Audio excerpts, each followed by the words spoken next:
I'm so glad to see you guys.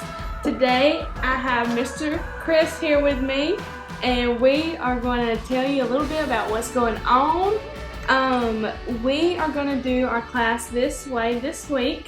You know, you're out of school, but not for summer vacation. It's not a vacation, it's a staycation. You're going to stay in your house to prevent the virus from spreading. Right? And do your homework, right? Oh, yeah. Do your homework, please. And also, we want you to know that we're trying to do our part in the help of keeping this virus from spreading even more. So, that's why we're doing this today. But Pastor Chris wanted to know a little bit about what we've been learning. So, we're going to tell him. First, you know, the past couple of weeks, we've had the same question every week, and you know, I have it written on my whiteboard every week, and it is, who is God? Who is God? And I know my kids know the answer to this. Oh, do they? Oh, yes, they do. What have they learned, Kat? They learned that God is our creator and king.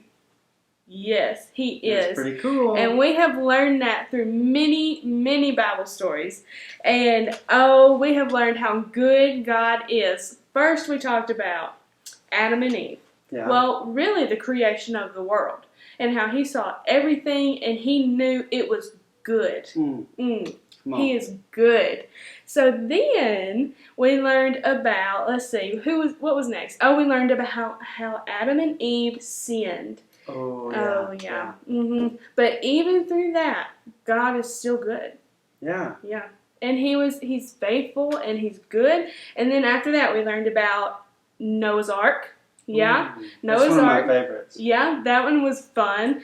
We had a good time learning about Noah's Ark. And then, let's see, what else? We talked about the Tower of Babel. Yeah. And then our last lesson we had was on the sufferings of Job. This one was a tough lesson. It was hard to understand that even though God allowed these things to happen, that He is still good and He is still in control. And just like today, you know, He's allowing this virus to run rampant and it's hurting people. And but we can know that God is still good. Through all of this. But we have really, really learned how good God is. Yeah. And we love to talk about the goodness of God. Yes, we do. And even when we learn about the bad things going on, we know God is still good. God is good. So, yes. So, this week, Mr. Chris. Yes. We have a new question. Okay. We call it our big picture question. And from now on, it'll be the one I write on my whiteboard. Where's the whiteboard? I know. I left it at home. I should have brought it. I'm sorry, guys. Next week. Yeah, next week we'll have it. Okay, so the question is, drum roll please. Why can we trust God? Ooh, that's a good question. Yeah. Interesting. Well, let me tell you. Here is our answer. We can trust God because He is faithful and He does everything for His glory and our good. That's good. That's good. I love to talk about the goodness of God. I could talk about it for days.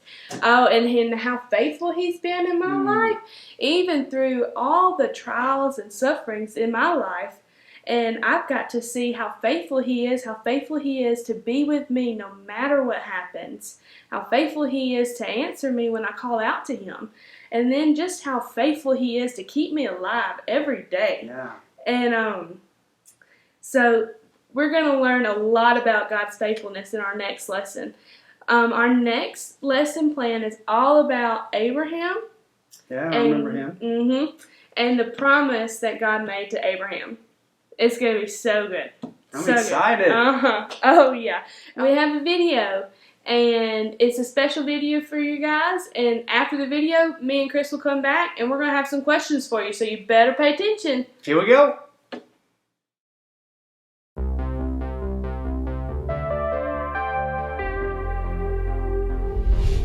Abram lived with his wife, Sarai. Abram was part of Noah's family who had spread out on the earth after the great flood. God chose Abram and told him to move to a place he had never been. God promised Abram 3 things: a large family, land for his family, and blessing. This was a good promise, but Abram was sad because he didn't have any children to inherit his blessing. Abram obeyed God. He went with his wife and nephew to the land of Canaan. God had a plan. He took Abram outside to remind him of his promise. "Look at the sky and count the stars if you can," God said. Abram couldn't count the stars. There were too many. "Your family will be that numerous," God promised. Abram believed God, and God was pleased. God said, "I will give this land to your descendants." Abram asked, "How can I be sure?" So God confirmed his covenant with Abram. God told Abram to bring 5 animals: a cow, a goat, a ram, a turtle dove, and a pigeon. Abram obeyed God. He brought all these to him, cut them in half, and laid the pieces opposite each other, but he did not cut the birds in half. Then, when the sun was setting, a deep sleep came over Abram. While Abram slept, God told him what would happen in the future. He said that Abram's family would be slaves in another country for 400 years. Then God would judge the nation and bless Abram's family. But first, Abram would live a long, peaceful life. When it was dark, a smoking fire pot and a flaming torch representing God passed between the animals. This showed that God would be responsible for keeping his promise. Years passed, and Abram still did not have the promised son. God hadn't forgotten, though. He promised that Abraham would become the father of many nations. God was so serious about his promise that he changed Abram's name to Abraham, which means father of many. He changed Sarai's name to Sarah.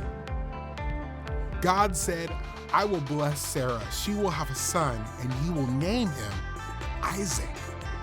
God promised to keep his covenant through Isaac and his future family.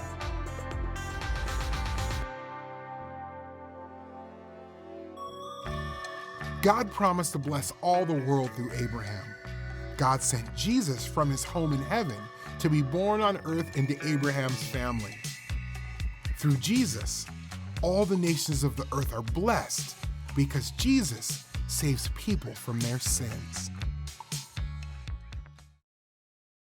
All right, Mr. Chris, what did you think about that video? I thought it was pretty good. Yeah, wasn't it cute with the little paper people? It was good. great. I learned a lot. Yeah. Abraham is good. Anyway, it's good.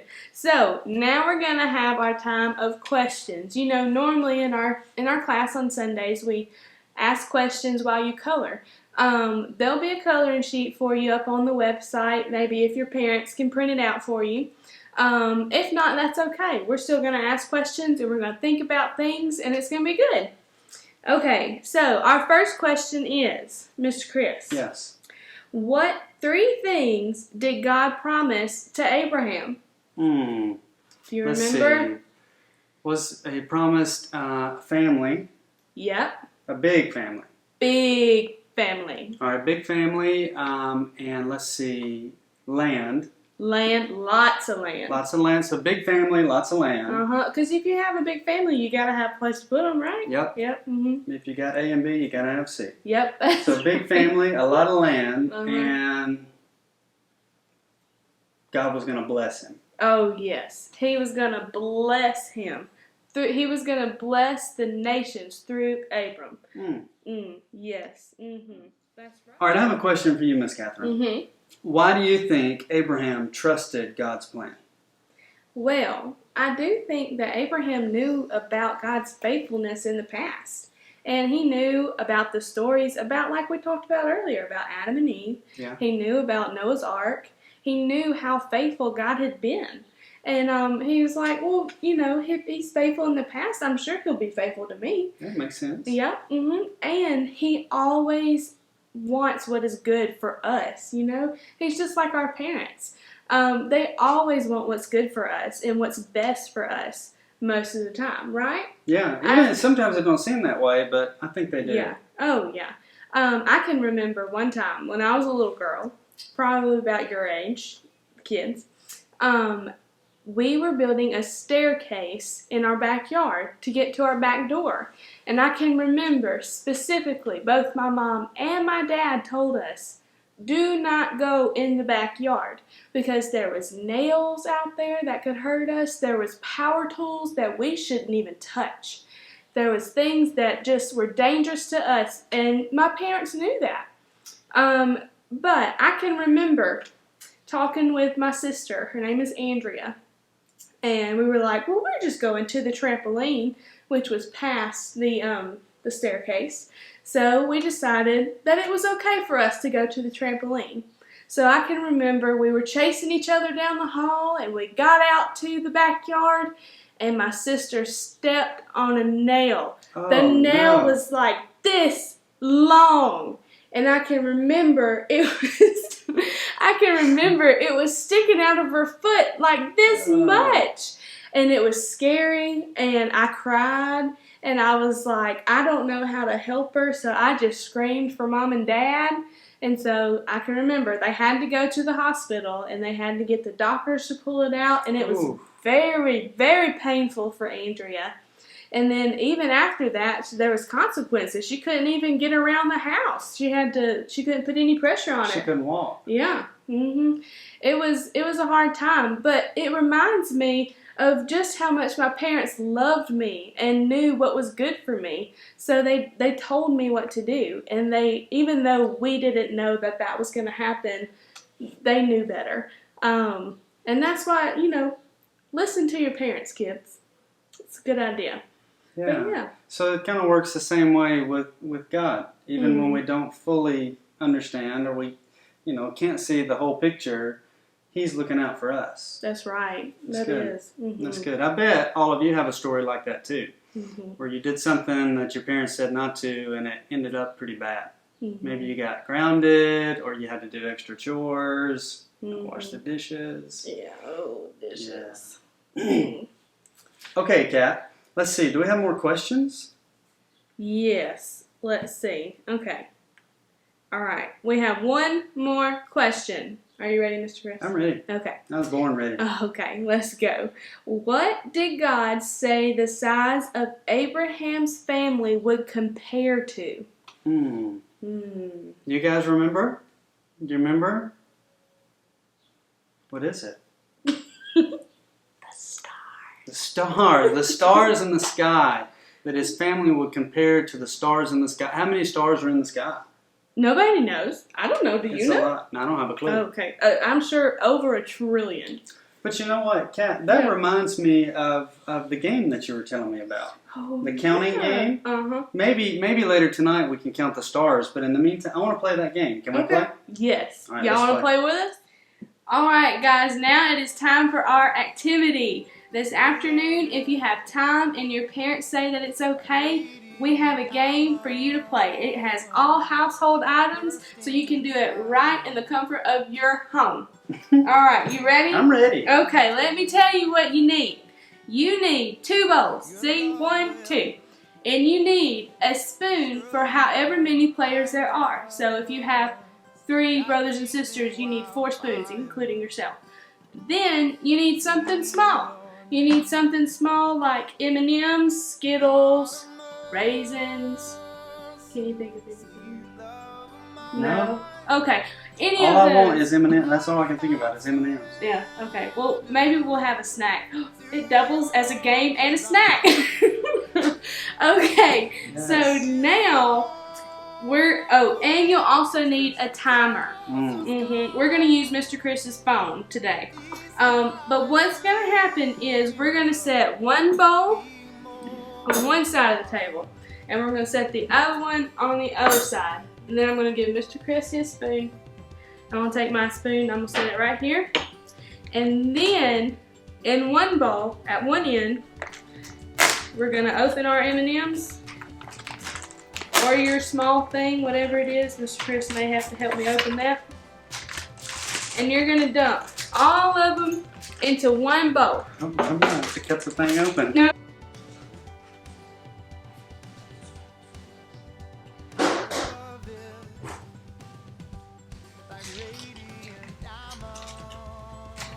All right. Okay, now you're gonna dump all of your small things in one bowl. It's a lot of M&Ms, man. Okay, then what's gonna happen is you want to go first? You want me to go first? Doesn't matter. I'll go first because Ladies first. I'm gonna win, right? Because I'm the one, right? Okay, so what I'm gonna do is I'm gonna put this spoon in my mouth like this. And then I'm going to get M&Ms with a spoon in my mouth and then carry them to that bowl.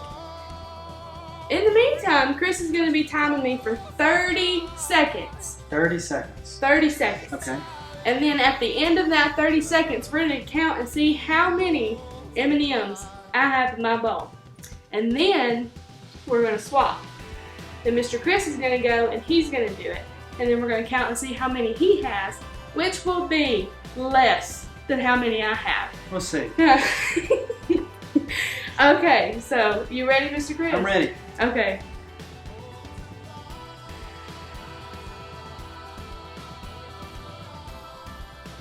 Whoa, 5 seconds. 4, 3, 2, 1. Time. Let's count how many I have. Okay. 1, 2, 3, 4, 5, 6, 7, 8, 9, 10, 11. 11. 11 is the number of champions. All right, Okay. Mr. Chris. 1, 2, 3, go. 3, 2, 1. Oh. All right. I had to beat 11. I think Mr. Chris won.